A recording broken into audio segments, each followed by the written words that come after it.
As far as anyone can tell, box number 1954 left New York Harbor in October 1866. 1954. Yeah. In 1866. Yeah, 1866. It's a lot of numbers very early. That's right.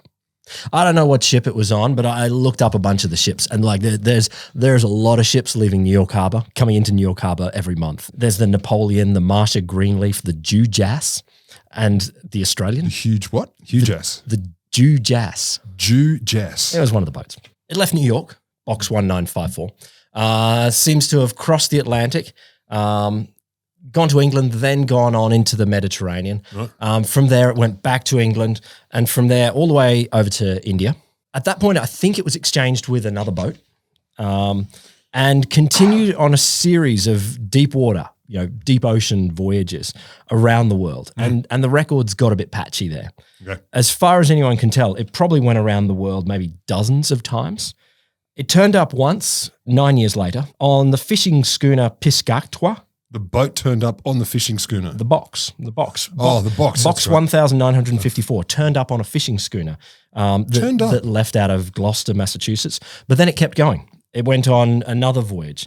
This is the luggage from Terry Pratchett's series, the what is it, sapient pearwood chest with the 1,000 little feet. It is a little bit like it does have a life of its own.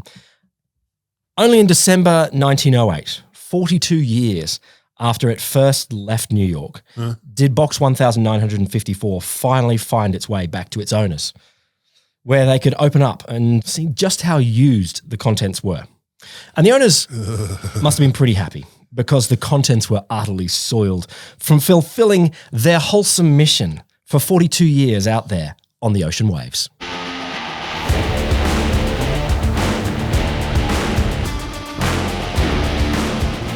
Welcome to The Wholesome Show. The podcast that opens the whole wholesome box of science. That sounds nice. I'm Will Grant. I'm Rod Lamperts. I nearly forgot. Doesn't matter. I was stunned. Doesn't matter. By being soiled with fulfillment. The podcast that tries to soil you with fulfillment, soils itself with fulfillment. The idea of getting home, how was your day? It was so good I soiled. I achieved so much, I'm soiled. So a quick note on sources for this one. I'm drawing a lot on two good articles. There's a bunch of other things about this. Well, not a whole lot actually. But one was a great 1912 article in the New York Times that I literally just stumbled over. I literally... It was lying on the floor and you tripped on it. Yeah, not so quite. So not literally. Not quite. It was the article next to an article I was looking up. That's not stumbling. Well, okay. And an article in Libraries and Culture by David Hovde. There've probably always been people who've looked at cities and thought, ooh, gross. Look at all of those scummy people who live there. But in the early years of the Industrial Revolution, they probably had a pretty legitimate case. Yeah. When the Industrial Revolution's kicking off and workers are leaving villages and the towns en masse and they're coming to cities, it was pretty horrible. Horse poo, human poo, wee-wee, corpses, food scraps. Horse bodies. Horse bodies, yeah. Oh, imagine that. You're getting to work, like, sorry I'm slow, there's 9 dead horses in the road of various ages. Oh, wow. Yeah, so there would have been that and heaps of pollution of all sorts. There's cold. Shitty fires all over the place and shitty factories that are pumping all sorts of awful stuff. Heaps and heaps of crime all over the place. People getting ripped off. It's not pollution. Yeah, no, I'm just saying all of the bad things about these early industrial cities. Yep. Shitty, terrible living conditions and terrible jobs as well. Like you imagine. Like shitty condition, you mean like no B-days? Oh, probably no B-days. I can't even, a moment for the people. I imagine the tenement people living 30 people per bedroom. You know what you do? You get someone who's really desperate for cash, you get them to go and squirt the water. No, full employment. No, you don't. I'm a human bidet. No, you don't. Oh, and the jobs, of course, would have been super low paid, would have been great. Super hard work, super dangerous, just shitty. The place that a lot of people in this sort of time in Europe and America looking at these industrial cities looked at as the worst of the worst, the docks. They were like, you've got floods of shitty foreign seamen washing in from getting drunk and not caring about landlubber society, going to brothels all the time. So they would have been wild, wild people. There's a reason shore leave has a reputation. Oh, my God. One writer described this, the shore leave as the release binge of seamen. There are so many perfect sub tags for our show that come up by accident. A release binge of seamen? I'm trying. In fact, you like people at the time, like the docks, full of crime, smuggling and all that kind of stuff. But the seamen they looked at them as the worst of the worst. There was this thing I found when I was looking this up that someone said the worst possible, and apparently this is sort of a normal opinion. Yeah. The worst possible use that could be made of a man was to hang him. Worse still, make a common seaman of him. Who said that? Oh, someone. Some fucking idiot. Someone. Like, it's like, you shouldn't hang him, but being a seaman is worse. The worst you can do is murder someone that way, but worse still is being a seaman. Go to sea. Yeah, exactly. Like, and they also, like the word seaman or sailor or whatever was interchangeable with criminal or convict. They just thought that these people, I mean, many of them were kind of press ganged into sailing on boats. Okay. So they potentially were. Many, when they came into cities, they were just doing crime, getting drunk and fucking. They were the indigent and nasty anyway. They were indigent and nasty, and everyone was like, oh, these are the worst, the lowest class of society. So people forgot to say, wait a minute, it's not that seamen makes them bad. We get bad people to be seamen. Potentially. They're so close-minded. Around this time, there was a bunch of people, reformers they called themselves. Always a good start. I'll tell you about them. They're interesting people who thought, these are gross cities and gross docks. Maybe we can do something about it. Burn them down. So here's one description. Yep. With an increasing sense of alarm, numerous high-minded men and women, these are the reformers, organized themselves into voluntary benevolent societies to counteract the allurements to evil that surrounded the young men constantly arriving in our city.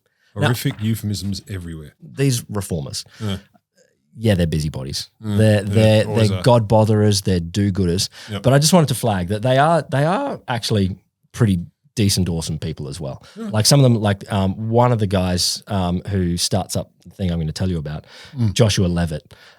He was an abolitionist as well, trying to help abolish the slave trade, and he worked on the Underground Railroad. So while he wanted to, fix the lower classes, he was also doing some really good stuff as well. Yeah, fair enough. The question they had is, what can be done about all of this criminal seamen? These criminal seamen washing into our cities. How can we help them soil with fulfillment?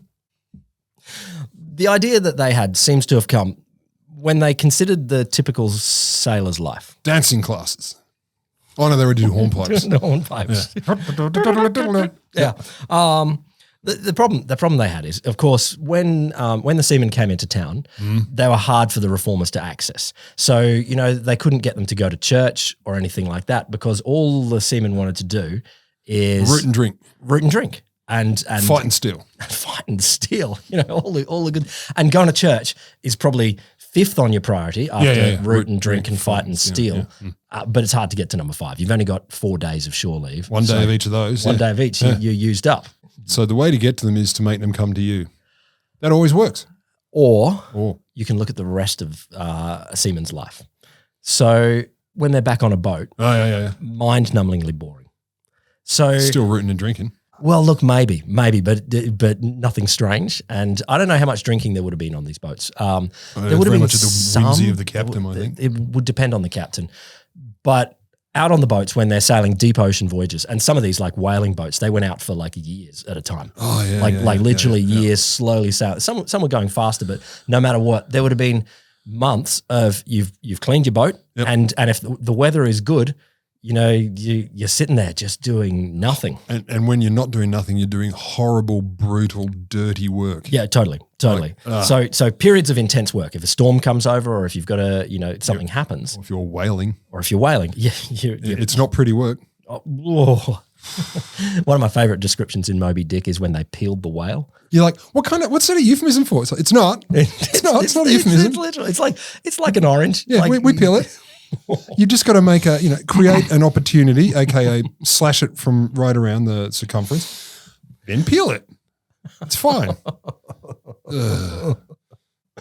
So sailors would get really, really bored. Like they're sitting on these boats and, there's one description that they got so bored they would consider rearranging the contents of a sea chest as a form of entertainment. Woo! Like they open it up and go, store your socks different or put the rocks in here in a different way. I assume practical jokes were rampant. Oh, probably. I mean, they're carving scrimshaw and they're tying knots, but a lot of the time they're sitting around doing literally nothing, these poor. What are you going to do today? No, untie some knots. What else? Probably untie them again.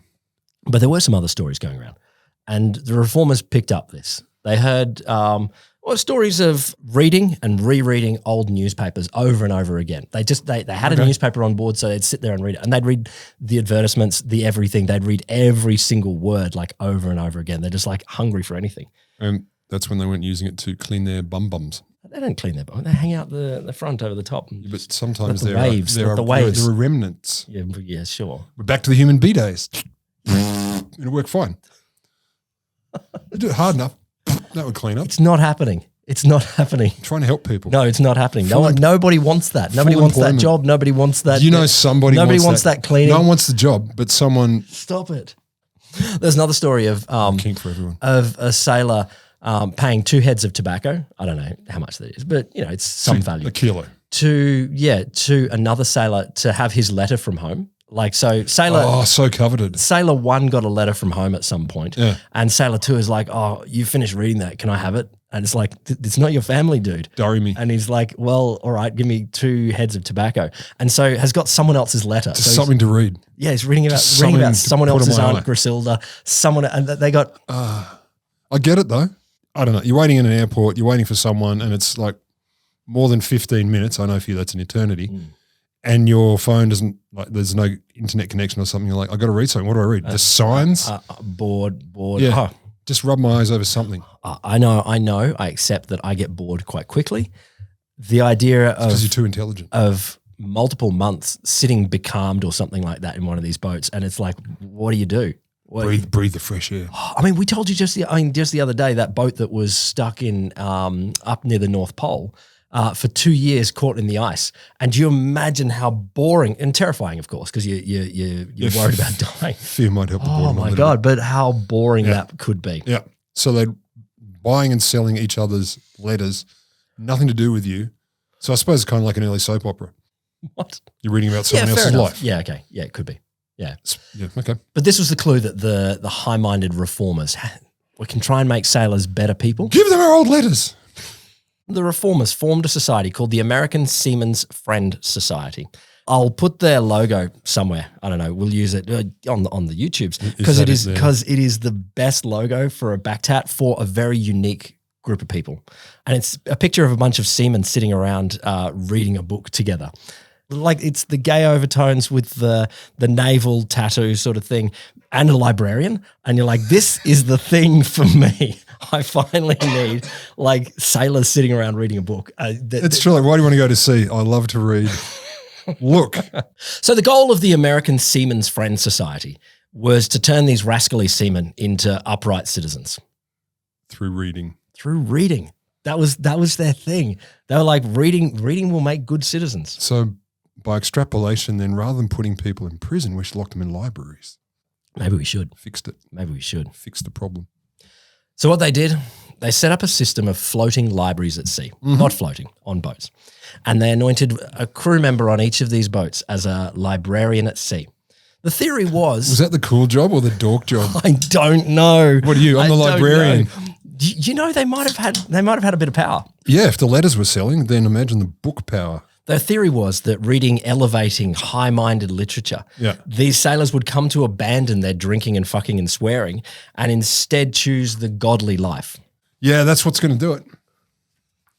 I too was addicted to heroin and prostitutes, and then I read a graphic novel, and now I am the clean citizen you see before you. So what were the libraries? So they were a system of red boxes. They were, sort of the size of a suitcase. Red. Yeah, well, there's 3 still in existence.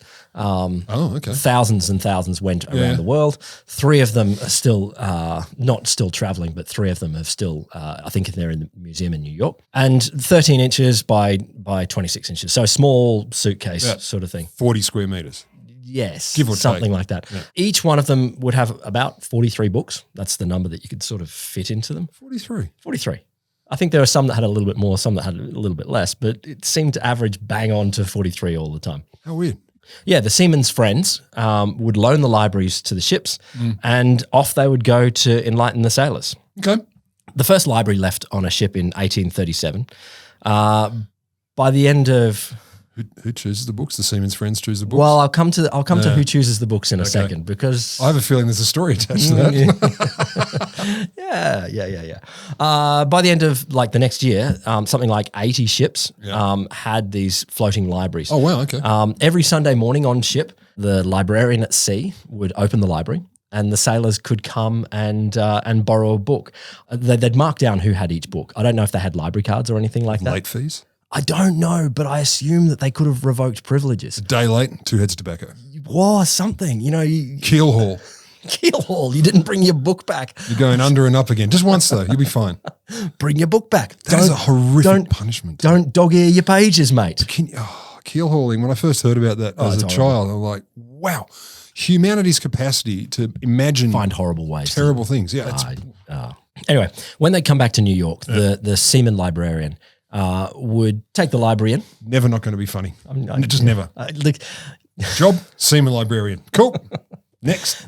He could take it into the Seamen's Friends Society and get a new library, or they could swap with another ship if they ran into each other out at sea. Oh, good idea. So, this is how that box number 1954 could stay out for years. Right. People would just go. There's a nice little story in the New York Times article that I read of 2 ships that ran into each other, had a chat, and then swapped their libraries. This one, a stub-nosed sailing ship, her sails weather-stained and hull deeper with the weight of marine growth, came to anchor in New Zealand. Nearby, swinging at her chain, lay a rusty, sea-beaten British tramp steamship. The cloud of iron raised by the paying out of her anchor had hardly settled on her bow when the skipper of the tramp, glad to break the monotony of waiting for orders, hailed the commander of the other one. Okay. So the 2 captains exchanged compliments. Gosh, you're attractive. Thank you. So are you. Done. My, that naval gear that you're wearing. Show me your tattoo. Oh, yeah, of course. And may I meet your seaman librarian? Well, then they invited each other across for a drink. And no doubt they talked about the weather, which would be something that they care about. But pretty quickly they say, have you got a library you want to exchange? And the other opined he had, and he would be glad to exchange it. I assume the seaman librarian is involved in this, if everyone has finished the books or not. Underling. Boats all the time would be looking for each other as an added incentive so whaling boats, definitely they would run into each other deep out in the ocean. And they'd love to exchange information. Have you seen Moby Dick? Have you seen whatever? And as well as having a quick drink and giving information, probably a lot of them were also exchanging libraries. So they'd swap these little boxes over. And it really does make sense. So you wanted to know, what books did they have? Do you want to have a guess? Yep. So 43 books, 42 Bibles, and a catalogue from a company one of the Seamen Society friends people owned. Well, not far off because so things did change over time. It seems when they were started, they had a certain image and they might have evolved. Okay, Tropic of Capricorn. Tropic of Capricorn. My Brilliant Career. Lady Chatterley's Lover. Oh yeah, definitely. 1984. Yep. What is it? Brave New World. Got to have some sci-fi in there. Of course it was.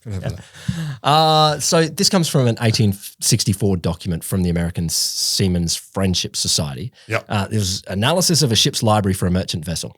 Anyway, according to the author, 2/3 to 3/4 of the books ought to be religious. Yep. Not shocked. No. Calling it analysis is really getting a bit glamorous about counting 43 books. It's a list. It's a list. It's a list. I've conducted an analysis. You have not. So each library should have a Bible or Bibles, a Bible dictionary, 2 volumes warning against infidelity and universalism. 2 volumes, definitely. I don't know what the universalism is. What's bad? I don't know what the thing is. It's not good. Maybe it's like that other people are okay. There's Anyway. more than one God. A book of religious instructions for inquirers, a book of religious instructions for professors, a volume of sermons, other religious books, including various religious biography and history, works of fiction with a religious character. biography. God, the biography. Yeah, was it works of fiction with a religious character? So fiction, but it's like Isn't that all religion? I don't know. I think All it's religious like texts? it's like a fictional novel, but it's about someone being really religious. Oh, okay. Okay. Okay. Oh, a bunch of books in foreign languages that are religious. Of course. So foreign language. And by Bibles foreign, they and things. mean French and German. Yeah, they'd have other something in people Latin, sailing. surely. They'd have international sailors. Dutch. Yeah, they definitely have Dutch, German, Portuguese. Okay, so there was some secular literature. They had an almanac, which is like dates and shit like that. So Wikipedia, but Yeah, with like a no Wikipedia, pictures like- and not interesting. Yeah, sure. Or is the sports almanac? Yeah, maybe that you can travel in time with. The Thruppington Beavers beat the Pistoliers by 7-9 in a game. Something no one like knows. that. I think it was just a list of things. Then they'd have a book on health with recipes for a proper diet. Very handy at sea. If you don't have know enough it. fresh produce, know why it. don't you go and get some? 1 or 2 books of science, natural philosophy and astronomy preferred. A couple of history books, including history of the US. Some travel literature with volumes oriented towards popular subjects of interest to seamen. And Hookers and blow. yeah, 1 or 2 volumes of biography and lighter reading. They also included in this early period, in that books of interest to seamen, they said things like navigation, also books of shipwrecks, which I'm just like, What a great idea. what the fuck are you doing? It's like if you made you know how in the old days they edited movies on planes so that there's no movies about a plane crash. Or if there is, it's like, what happened to the middle of the movie and why is everyone cheering something? Yeah, I'm not scared of flying. I don't want to watch a plane crash while I'm up in the plane. No, not scared of flying, scared of crashing. That's sensible. Yeah, but I like the idea of, hey, sailors Book on love some sea. books of shipwrecks. I suppose, well, maybe it's like an inoculation. Like if we tell you those stories often enough, you won't give a shit. No, I don't know. No, that's not true. I don't know. The idea was that it was this taste elevation theory. The seamen would come. Seriously. Keep doing it. I'm loving your work. To the light reading first, Yep. and then they gradually elevate towards the highbrow stuff, which I think they meant the Bible, Of course. but could have meant the science. I don't know. And just interestingly, at the time, there was an interesting strand where librarians of the time hated novels. No, they were brutally like they were like, this is trash. I'll just give you a couple of examples, and this informed the thinking of the Seamen's Friendship Society.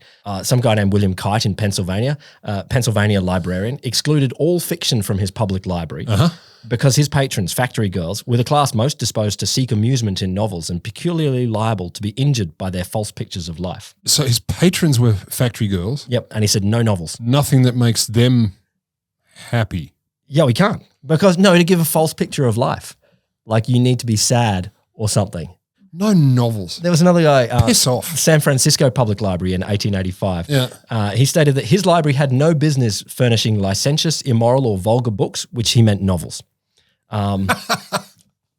Well, no, if that's your definition. There was a woman in 1897 called Helen Haynes who went to a library conference and she had to apologize that she was a reader of novels and was not a proper person to present the subject of fiction to a gathering of libraries. Wow. So if you read novels, then you're a baddie and you don't get it. So they were really stern. But the thing is, they actually had data. Every time they sent out one of their little library boxes, they had a questionnaire in it that the seaman librarian had to fill in. But also they could talk to the seaman librarian when he came back in and say, oh, what are people reading? That's actually quite enlightened. And the third one, and this data actually informed their thinking. They could see which books had semen all over them.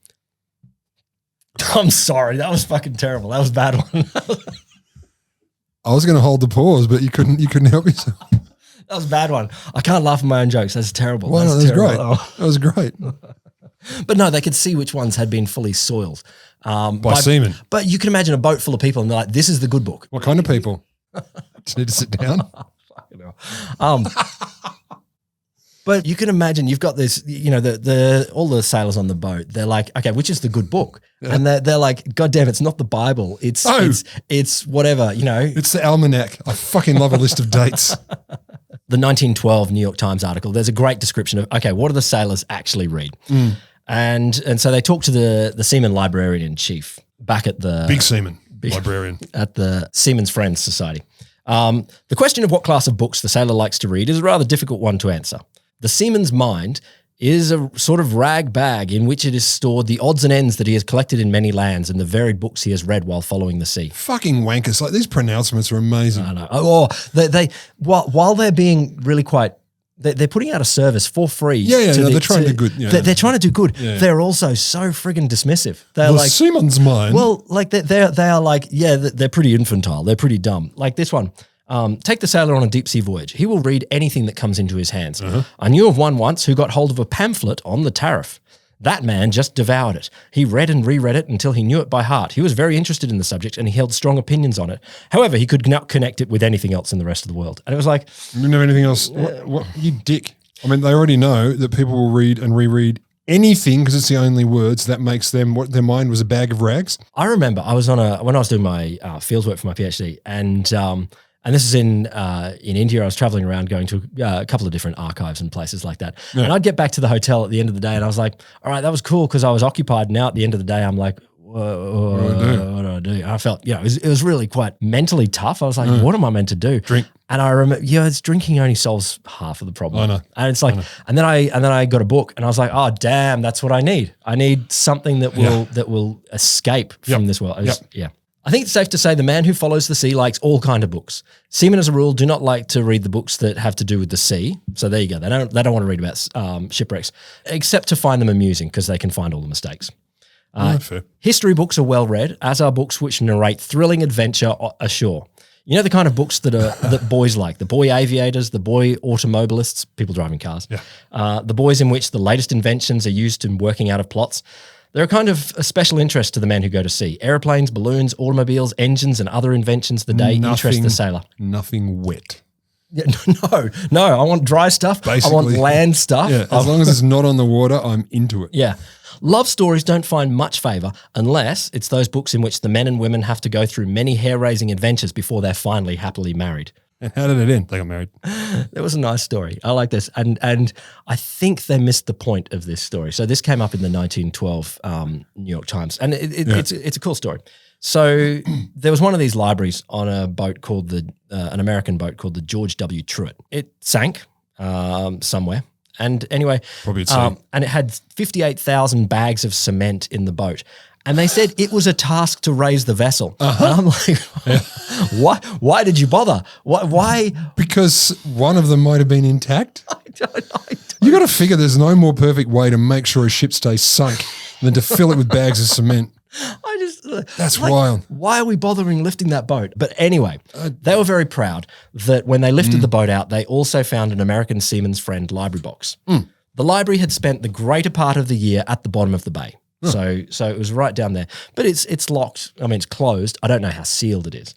So the librarian commented on the fact that the Bible was the best preserved of the books and it alone was in a condition to resume its travels. Which, okay, you could read that and say, God is looking after the Bible. Or you could say, maybe the sailors never touched it. Maybe all of the other books are the ones that they thumbed and thumbed and thumbed. You could also perhaps suggest that Bibles were better made. Oh, maybe you could have been. Yeah. I mean, they didn't mention it was wrapped in an oilskin cloth and then covered in plastic before it was invented. And okay, it was God. But it was God. But they clearly changed over time. Like they evolved from being a totally religious service to something where they're like, oh no, let's just be useful to these seamen. Let's give them something that's nice to read. And so their goals changed. So a later list from the Friends of Seamen said the goals of the libraries were number 1, recreation, number 2, humanization, number 3, culture and storing of the mind, and number 4 is religious instruction. So they moved it right down, and they said, let's just make friends with the seamen, and we can have a nice. To be fair, if I was at sea for even weeks, better yet months or years, I tried to read the Bible. It didn't go well because it's not an interesting read. It's not well structured. No, it's not. The narrative isn't good. It's just chunks of densely written ick. But I think it's meant to feel like that. Yeah. Look at these two secular people talking about the Bible like they know anything. We know anything. Oh, I get it. We don't know everything, but we know anything. The New York Times article in 1912, they reported 26,000 libraries had gone out to sea. Damn. Yeah. In the end, they kept going until 1967. So all up, No way. 130 years between first and last. 30,000 library boxes went out to sea. And you know what's mind-blowing? 3 are known to be intact. I'm like that. I mean, maybe there are more out there and they're sort of. There must be, because if it was 1967, I'm living proof it wasn't quite the Dark Ages because I exist. So the question was, did they do any good? Did they? Yes. Did they turn seamen into these fine, upstanding citizens? Yes. Well, they had those surveys, and on the surveys, are you a fine, upstanding citizen? Well, they did. Yes. They asked the seamen librarians if the libraries had done any good. They included statistics on how many signed the shipmate temperance pledge, how many knocked off swearing, and how many were seemingly improved. They asked for how many religious services were held on the ships, how many hopeful conversions, awakenings, professions of Christians. Look, maybe I'm reading too much into this, but it seems to me the criteria for improved human are specific. Yes. I know. I'm getting carried away. I know. They are. Look, I this is the thing about these people that set up. I think they were very God-bothery. Really? But they also probably had some more humanist versions. Oh, you can be both. You can be both of the good life. They were like, maybe they could have a better life because they were so marginalized from society. Like these sailors were, they'd come to land and they're either getting locked up or they're just causing trouble, and then they're forced back out to sea for this shitty life again. And I think the reformers were like, maybe they could have a better life. And I can argue with that. Like I'm not. As much as I'm skeptical about religions, I don't mean to suggest that because you're religious you can't do good things. And these people obviously were doing more than just saying God rocks. You should rock with him. It's still calm down. How do you know if they're good? God, don't swear, don't drink, don't swear. God doesn't like swearing in heaven.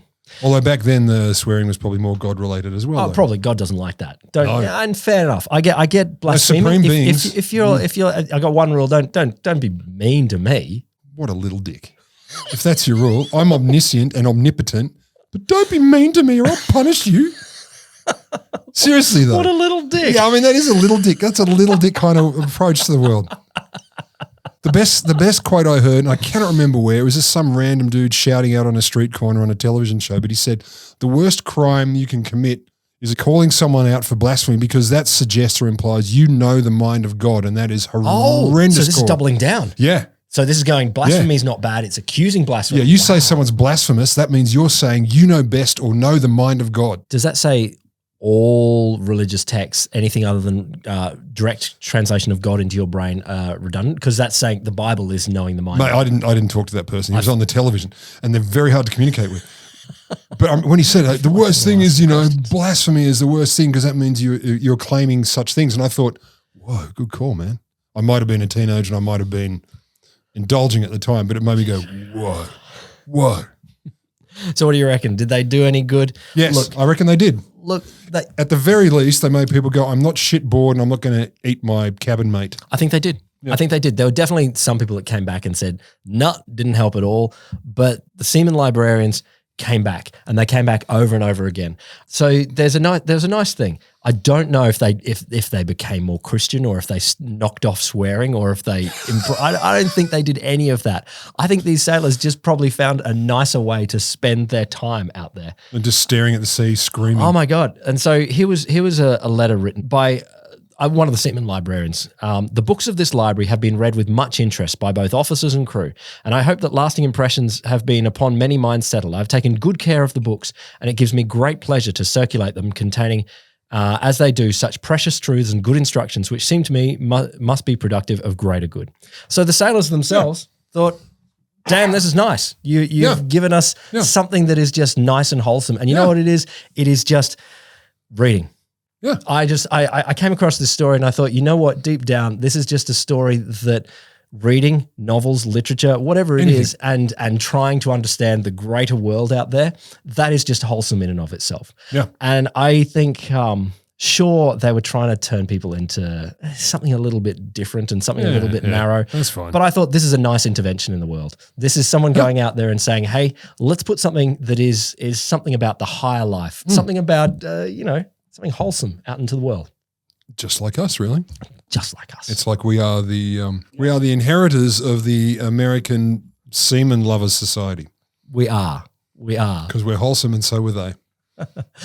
I think there is something nice to be said about getting better information, more information, knowledge, and helping people in that. Yeah, and it doesn't matter if their intention was religious. I mean, again, yes, I'm scathing about religion because it's got its things, but this is not, they're not bad people because they're religious and doing something, they were doing something good. How could it be bad? What was the bad in that? There's no bad. Yeah, what's the bad? There is no bad. I don't want to read that book. Okay, don't. Their choices may have been a lot more religious than I would choose, and they drifted off that. They went, okay, let's give people what they want. And I feel like that's just a nice thing in the world. It's fine. Do something nice, everybody. Be like the Seamen Lovers Society. Because we are.